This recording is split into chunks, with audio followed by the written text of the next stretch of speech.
Hi, I'm Dr. Gaby Cora and welcome to my show, Dr. Gaby's Take, Make Life Interesting.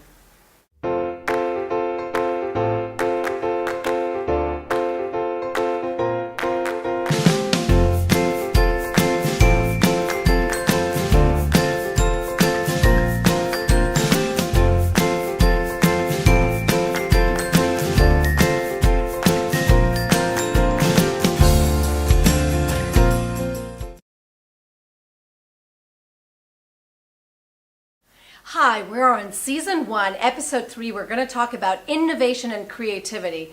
Well, this is a very interesting topic, and if we just think back and look at all those inventions from the beginning of the 20th century, we can see the beginning of airplanes, automobiles, and even radios. However, by the end of that 20th century, we could see spaceships. We could also see cell phones, we could see computers, and we could also see wireless internet. What a difference from that beginning of the 20th century to the very end of it. And now we're heading into the second decade of the 21st century. So what's next? Well, I have a couple of questions to share with you. One is creativity and innovation changing through time, or is it the same? And we could anticipate that because there are so many inventions that have taken place throughout the rest of the 20th century, and now in the beginning of the 21st century, we have more things to kind of put together and play with and have fun with. So there may be even a greater opportunity to be even more innovative and to be able to apply more of what has already been created or has already been invented in a way. A second point is that the immediate access that we nowadays have to information makes it so much easier because we can really build on whatever next step we need to go for, knowing how to access the first step in a much easier way. Whereas before we may have needed to do a lot of research to try to figure out how to even get started. But now, with this internet access, it makes it a lot easier to go on to the next step and to even do it yourself. A third point here is how there has been this evolution from being a passive observer, for example, when watching TV, to being an active player when you're on the internet searching information and putting things together. That's been an interesting experience. The other thing that is also interesting to look at is, in the beginning when we had some of these inventions and we were using them, we may have been using them as groups. So for example, it was very common for people, for families, to gather around a radio or to gather around a television, whereas these days many people tend to have that experience individually. So you may be on your own computer, you may be listening to your own music, and at the same time there have been some interesting opportunities to also, for example, play games globally with a team formed in very different places of the world, with people that you may not even know. So it is interesting to look at some of that evolution in terms of innovation and even collaboration, having access to people that 50 years ago you would not have really have access to at all. Another point that always comes to mind is the eternal question, is it nature or is it nurture?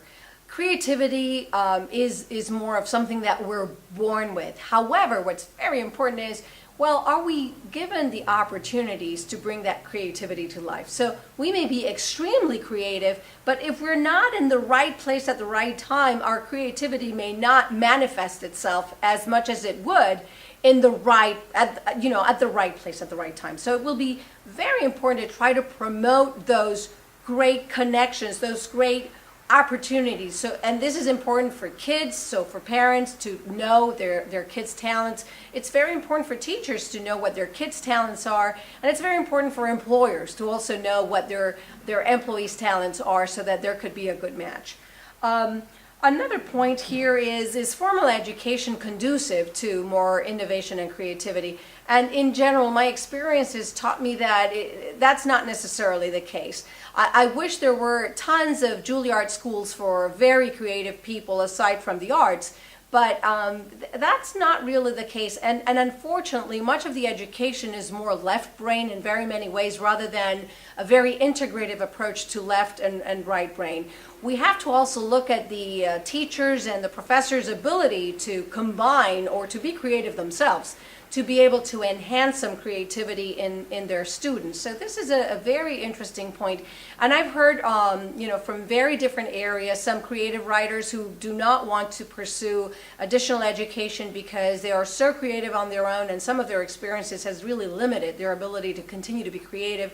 And it's been the truth in many of our super creative innovators, such as Steve Jobs or even Bill Gates. If we look at their career path and dropping out of school. So that's an interesting point here to look at it. But the most important thing is to really try to provide for opportunities so that people can discover their true creativity and they can implement and manifest their creativity. Now, a third point, which I think becomes even more and more important during the 21st century, is the idea of becoming more and more collaborative. So there's always going to be this fight in terms of, do we need to be competitive or collaborative? If we're collaborative, then we're not going to be the first. And if we're not the first, then the world is not going to know that we were the ones who really climbed that mountain before anyone else did. Well, unfortunately, if we look historically, we can assume that sometimes that competition has really limited progress. So we see this in science, for example, where one investigator stole a virus from another investigator, and because instead of continuing to collaborate together, each one continued to work on their own, this may have affected our ability, for example, to cure AIDS years ago. So this is something interesting and important to look at. The other thing that we wonder about is if, for example, Edison and Tesla had collaborated instead of fighting about whether it was direct or alternate conduction, could there have been some other advancements around electricity earlier on? We wonder about those things too. But in this era, there seems to be a lot of the collaborative spirit going on, and this is something that's going to be very interesting, particularly during this 21st century, and particularly with globalization, where there's not just some communications going on with a couple of investigators that live or work close by, but where we can so easily be in close contact with other investigators, with other like-minded individuals from around the world, from the other side of the world, that this is going to enrich our lives and hopefully our creativity and our innovative spirit. Thank you for joining, and hope you will enjoy my interview today.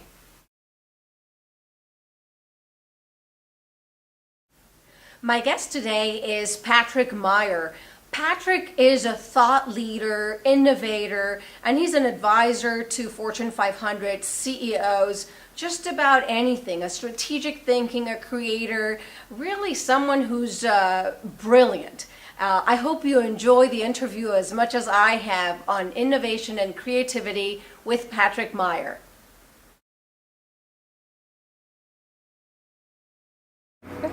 Hi, I'm Dr. Gaby Cora, and I'm here with Patrick Meyer, thought leader, author, speaker. Patrick, there's so much about you, and it's so wonderful to have you with me today. Well, it's so nice to be with you. You've had so different steps within your life, and maybe it looks like you may have lived different lives within one, right? For sure. All the things that you've done. Tell me a bit about what you're doing these days, and then we can go back in time. But how about these days? What's up with you these days? Well, in the last 7 or 8 years since I had sold my company, my passion has been to help organizations shift their game. So what I saw was a problem. A lot of companies were in a 1.0 or 2.0 model. 2.0 meaning online, internet, Microsoft, kind of the way it was for the last 15 years. And with new technologies and new social dynamics going on, social media and e-commerce, there's a big shift that's necessary into what I call 3.0. So people kept coming to me and asking me to help shift their game, their whole marketing group, their whole business team, their board of directors, to educate them and help guide them.